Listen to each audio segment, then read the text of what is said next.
We are commencing legal action against Mrs. Meghan Markle. Her televised allegations, particularly the Oprah interview, have inflicted undue harm upon the royal family. An apology no longer suffices. The matter will now proceed through the... The decision did not arrive through a speech, a ceremony, or a warning delivered before the world. It came through a document placed quietly before King Charles, beside a waiting pen and a sealed palace folder. When the monarch signed his name, Meghan's position inside the royal record changed instantly. Her Duchess title was to disappear from official palace documents, and the silence following that signature carried more force than any public declaration could have done. Before we go deeper into what this really means for the royal family, make sure to subscribe so you don't miss a single update. Charles placed the pen beside the folder but did not rise. The formal palace directive, an official written order controlling how the royal household must act, required staff to remove Meghan's Duchess title from all future documents, internal correspondence, ceremonial records, schedules, and palace-controlled publications. It did not cancel the marriage through which the title had originated, and it did not erase earlier records. Yet from that moment forward, the institution would no longer present her using the royal style that had once connected her publicly to the crown. The change mattered because royal language was never merely decorative. A title determined how a person appeared in official history, how staff addressed them, and where they stood within the monarchy's written order. By changing that language, the king had turned palace wording into an instrument of authority. He had not rewritten the past. He had drawn a boundary around the future. Charles stared at the signed page while an aide waited for further instructions. The monarch offered none. His silence carried the weight of a father who knew the order would wound his son's wife and deepen a family division already marked by anger, distance, and public accusation. He had exercised power, but there was no sense of victory in him. Across the Atlantic, Meghan received a legal notification in California and read it twice. The wording was brief, final, and impossible to mistake. She lowered the paper, stunned at first, then furious, as she realized the decision was neither temporary nor open to negotiation. The palace had acted before giving her any chance to respond. A sealed supplementary clause made the order even more disturbing. Only senior officials could examine that final paragraph, which linked the title removal to a wider review of royal styles, privileges, and public representation. A royal style was the formal way a member of the family was officially named and addressed. The machinery had already begun moving. Palace staff removed Meghan's title from a guest record approved for release that week.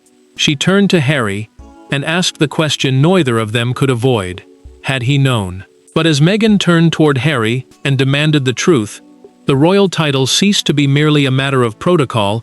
It became a test of marriage, fatherhood, loyalty, and everything each of them believed had already been lost. Behind the palace terminology were four people carrying four different versions of the same wound. Charles saw a monarchy that could no longer tolerate uncertainty. Meghan saw an identity being taken from her without consent. Harry saw another barrier rising between himself and his father. William saw a delayed decision that should have been settled years earlier. The title was only a collection of words, but those words had become the battlefield upon which an entire family measured betrayal. Meghan's attachment to the Duchess identification was deeply personal. She had continued using it after stepping away from frontline royal duties, meaning the official work performed on behalf of the crown. To her, the title carried marriage, history, sacrifice, and the years she had spent inside a family that never fully made her feel secure. Removing it from palace records did not feel like tidy administration. It felt like the institution was claiming the right to define which parts of her life still counted. Charles saw the same words differently. The king believed royal titles could not remain separated from responsibility forever. He viewed the directive as a boundary between active service and independent public life outside the monarchy, especially where commercial deals or political influence might blur that line.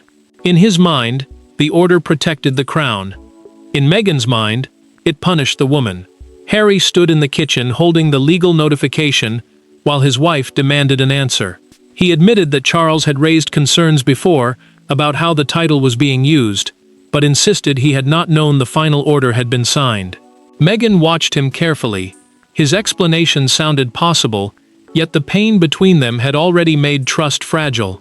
At Windsor, William read the directive without satisfaction. He told Catherine in a private conversation that the move would be seen as revenge, even though he considered it an institutional correction delayed for years. The prince understood the problem clearly. An action could be legally neat and emotionally disastrous at the same time. Then Meghan remembered a warning. Months earlier, a palace representative had told her during a recorded call that formal recognition follows formal duty. She had dismissed the phrase as pressure. Now it sounded like a final notice she had failed to recognize. A date on the document made everything worse. Harry's office had been contacted hours before Meghan received her copy. She asked whether he had been given time to intervene or simply time to prepare. Meghan told him to call Charles immediately. Harry looked at the telephone and hesitated, knowing the discussion would not remain about a title. The telephone remained untouched between them, yet its silence became unbearable, because both Harry and Meghan understood that the real cause of the king's decision had begun long before the signature appeared. Every royal rupture has a moment that appears insignificant until history turns back and recognizes it as the beginning. For this crisis, that moment came during a charitable awards ceremony held months before the king's final directive. Meghan's name appeared on promotional material beside the Duchess title, a royal crest, and language suggesting direct institutional endorsement. Inside the palace, one printed program passed from desk to desk, and by nightfall, Charles believed a private boundary had been deliberately crossed. Palace officials had already spent months reviewing how non-working members of the family used royal titles in business projects, charitable appearances, publicity campaigns, and media agreements. A non-working royal was someone who no longer carried out official duties on behalf of the crown, even if family titles remained. No final restriction had been imposed because Charles kept delaying it. The king feared any hard action would look personal, damage his already fragile relationship with Harry, and create the impression that Meghan alone had been targeted. Then the Global Women of Purpose Awards changed everything. Organizers unveiled a printed program naming Meghan as Her Royal Highness, the Duchess of Sussex, beside a crown emblem and a statement implying support from the British royal household. Her Royal Highness was a formal style used to signal official royal standing. The problem was not simply the title. It was the suggestion that the monarchy itself had endorsed an event it had never approved. A senior secretary placed the booklet before Charles after dinner. He studied the cover, closed it slowly, and asked one question: who authorized the crown's name? The documented account of that meeting recorded the answer clearly. No permission had been requested, no approval had been given. The monarch's disappointment hardened into resolve, because he believed silence would allow private branding to borrow public authority. Charles called Harry the next morning. The king asked him to issue a correction and make clear that the palace had not endorsed the ceremony. Harry refused to release a statement that would publicly embarrass Meghan. He argued that the program had been prepared by organizers, not by his wife. His father replied that refusing to correct the impression would make the distinction meaningless. Palace officials then offered a compromise. Meghan could keep the Duchess reference in personal settings, but royal symbols and language suggesting institutional support had to disappear.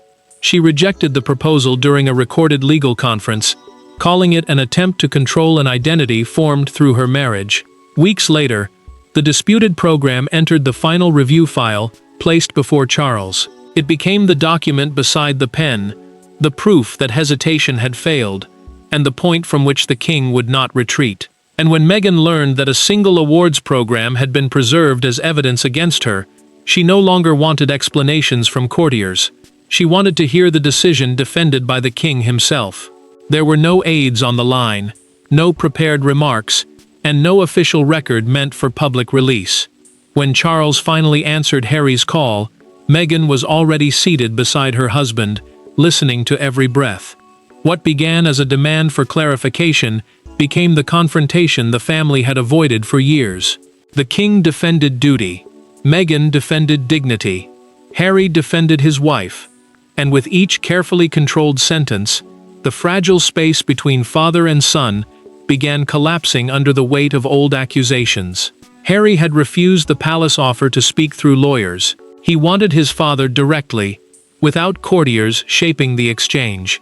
Meghan insisted on joining because the directive named her and would control how the institution described her from that moment forward. Charles agreed on one condition: no recording, no publication, and no later quotation. That condition removed the protection of prepared statements and turned the call into something dangerously personal. Meghan spoke first. She asked whether Charles believed deleting her title from palace documents could erase the years she had spent inside the family.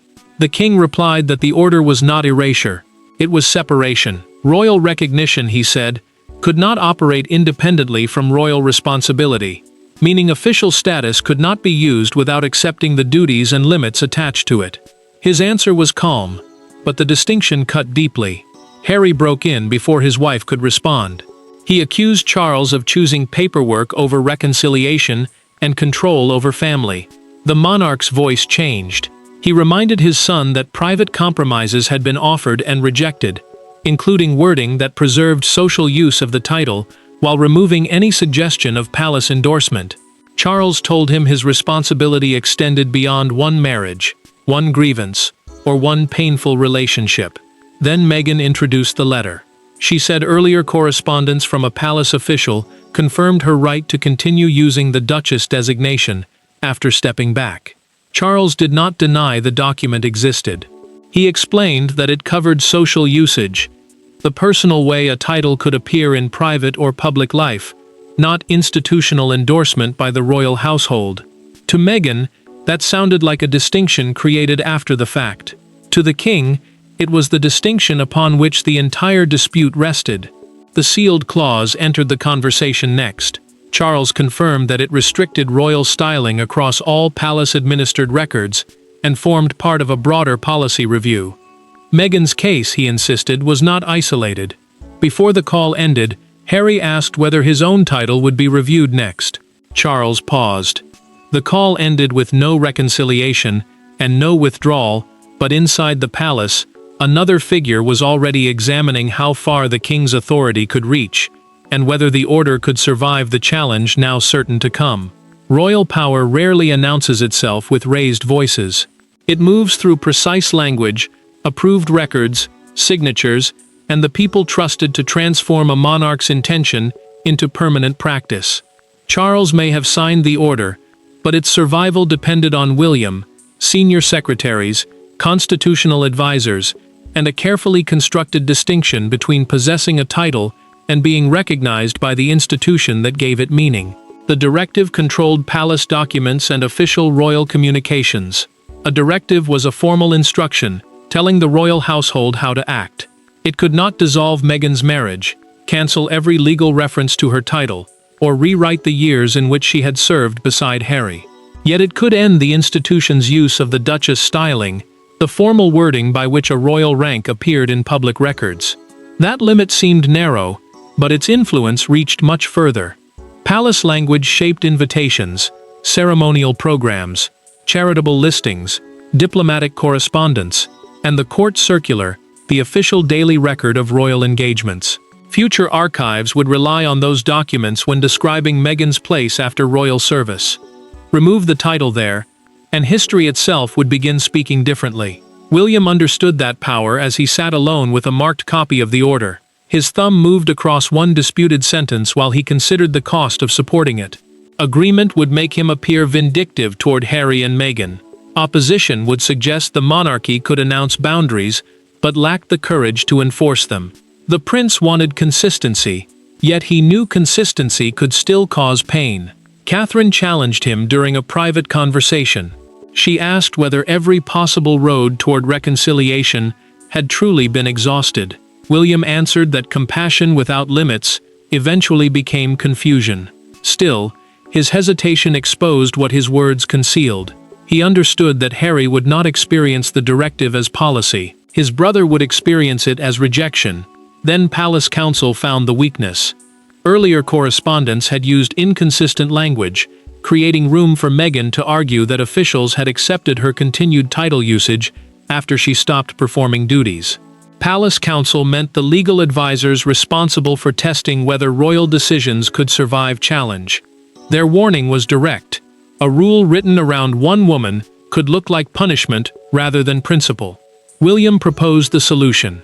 He recommended replacing language aimed only at Meghan with a uniform standard covering every non-working royal who used palace identity for independent commercial, charitable, or political ventures. Charles approved the revision, strengthening the order while broadening its reach. Meghan's strongest argument had suddenly weakened. Yet the new rule carried another threat. Harry's own status could now face the same examination. By the time the revised order returned to the king's desk, the decision had become stronger, broader, and harder to reverse, and its first visible consequences were already appearing where Meghan could not ignore them. The true force of the order was not felt when Charles signed it. It was felt when Meghan saw the first official document bearing only her personal name. No dramatic announcement accompanied the change. There was simply an empty space where the Duchess styling had always appeared. For the palace, it was administrative consistency. For Meghan, it was the moment an argument became reality, and reality proved colder than any threat. Palace teams had already begun revising guest lists, historical biographies, charitable records, correspondence templates, and future ceremonial programs. A ceremonial program was the official printed order used for royal events, recording names, roles, and precedents. Staff received strict instructions not to explain the change, defend it, or celebrate it. They were told to use Meghan's personal name consistently and send every objection to the Royal Legal Office. The silence was deliberate. The institution wanted no triumph, only compliance. Meghan discovered the change in a digital copy of an upcoming Commonwealth cultural program. The Commonwealth was the association of nations connected through shared history and cooperation with the Crown. An earlier draft had carried her Duchess title. The approved version now read only Meghan Markle. She closed the laptop, walked away, and returned moments later to check the page again. Nothing had changed. The missing words seemed louder than any accusation. Harry tried to comfort her. He said one palace document could not define who she was. Meghan looked at him and answered that he could say that because the institution had never stopped calling him a prince. He had lost duties, protection, and trust, but not the central name that connected him to the family. Her identity, she said, had become negotiable, while his remained protected. Then the consequences moved beyond palace walls. An international foundation contacted Meghan's team and asked whether its invitations should follow the new naming format. That question proved the directive was already influencing organizations the king did not directly control. Royal wording had become a signal, and others were beginning to copy it. Her advisors prepared a counter-statement. The strongest draft declared that marital identity and personal history could not be erased through administrative instruction. Meghan initially approved language accusing the palace of retaliation and using royal protocol as punishment. Protocol meant the official rules governing titles, conduct, and ceremony. Harry read the statement twice before asking for one private night. He feared that publishing it immediately would destroy any remaining path back to Charles. Meghan resisted, but she finally agreed. That night, without lawyers, secretaries, or cameras between them, Harry and Meghan faced a decision more dangerous than the palace order itself: whether to answer humiliation with war or finally step away from the title altogether. For years, Harry and Meghan had fought to control the meaning of their departure. They had defended their choices, their story, and the names attached to the life they built beyond palace walls. But now, seated together with the unsigned counter-statement between them, they confronted a truth neither had wanted to admit. Continuing the battle might preserve the title while destroying what remained of Harry's relationship with his father, and perhaps their own peace as well. Harry dismissed the advisors for the evening and switched off both phones. For the first time since the directive arrived, he and Meghan spoke without lawyers, strategy, or palace wording shaping every sentence. The silence forced them to face the two paths ahead. They could challenge Charles publicly and turn the title into a prolonged international dispute, or they could accept the naming change inside palace-controlled spaces while building an identity the monarchy could no longer define. Meghan admitted that the deepest wound was not losing a form of address. It was knowing the king had used his authority to redefine her place in the family without looking her in the eyes. She had expected conflict, but not distance this complete. The title had become proof that she had once belonged, and its removal felt like a verdict delivered without human contact. Harry listened, then accepted something he had resisted for years. He had allowed resentment toward Charles to replace direct communication. Every palace boundary had begun to look like another attack, and every warning had been treated as evidence of hostility. In doing so, he had left his wife carrying consequences shaped partly by his unresolved battle with his father. Meghan heard the admission quietly. It did not erase her pain, but it changed where some of that pain belonged. Then she reached for the counterstatement. The opening line accused the palace of retaliation and warned that the decision would be challenged publicly. Meghan read it once more, then tore the document in half. Harry stared at her, stunned, because only hours earlier she had demanded its release. She told him she would not contest the policy. In future independent work, she would use her own name and refuse to let either the crown or the title remain the center of her public life. The choice was not surrender. It was separation on her own terms. Harry turned his phone back on and called Charles alone. He said they would not challenge the directive, but asked the king to acknowledge publicly that Meghan's years of service and family connection had not been erased. The private surrender of the legal battle did not silence the world. Instead, it transformed the story from a fight over royal privilege into a larger reckoning over what a title truly gives and what it can never protect. By sunrise, the missing title had become more visible than it had ever been while printed on the page. Broadcasters debated the king's authority. Commentators argued over whether Meghan had been disciplined or liberated. Supporters gathered behind opposing interpretations, each convinced the document revealed the monarchy's true character. Yet one newspaper front page captured the public mood with brutal simplicity. Meghan's name printed beneath a faint outline where the Duchess title had once appeared. International coverage split almost immediately. Some praised the order as an overdue distinction between royal service and independent celebrity. Others condemned it as punishment aimed at a woman who had challenged palace culture and refused to remain silent about her experience. Buckingham Palace responded with only a brief confirmation. The royal residence and administrative center of the monarchy stated that official naming conventions, the rules governing how people are identified in palace records, had been updated under a uniform policy. No personal criticism of Meghan appeared. Charles watched the morning coverage as commentators accused him of cruelty. The king lowered the volume, but did not switch off the television. He understood that institutional decisions never remained purely institutional once family was involved. Every argument about duty became a judgment about fatherhood. Every debate about protocol became another verdict on whether he had protected the crown by sacrificing his son. Across the Atlantic, Meghan received a different kind of message. Supporters praised her decision to use her own name, arguing that it sounded stronger without palace permission attached to it. At first, she read those words defensively. Then something shifted. Instead of appearing diminished, she began to see the possibility of escape. The title had once represented belonging, but the battle over it had trapped her inside the very institution she had tried to leave. Outside Windsor Castle, the division became impossible to ignore. A small crowd gathered near the gates. One woman held a handmade sign reading, "A name is not a crown." A few steps away, another raised a Union flag and declared that royal titles must come with royal duty. Neither side shouted the other down. Their disagreement itself became the clearest symbol of how deeply the decision had divided public feeling. Then the palace issued one additional sentence at Harry's request. It confirmed that Meghan's past contributions to the royal family would remain part of the historical record, even though future documents would use her personal name.